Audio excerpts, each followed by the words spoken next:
This is the RG 125, the one that is slow.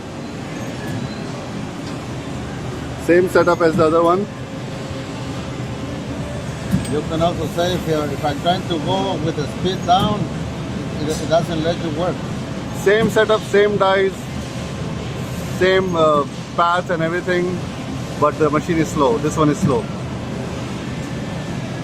Much slower than the other one. Okay, this is the RG 125. Let me see the control. This is the control. And this is the light curtain.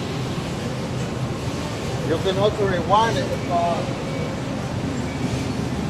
You can probably rewind it. If we try to adjust the speed to the material, you can rewind that. I'm gonna adjust the speed to the material.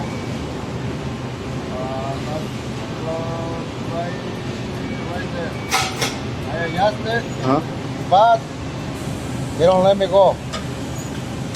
Oh, it doesn't let you work at all. It doesn't let me work it out. I see.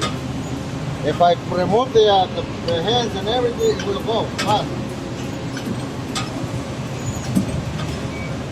Yeah. I see. Okay. So we can also say that and rewind that. Like that, it don't let me go. I see. I have to adjust the. So do adjust it. I have to adjust the. I have to adjust that, and then it let me go, but it go too slow. I see. Okay. Now it goes slow. Okay.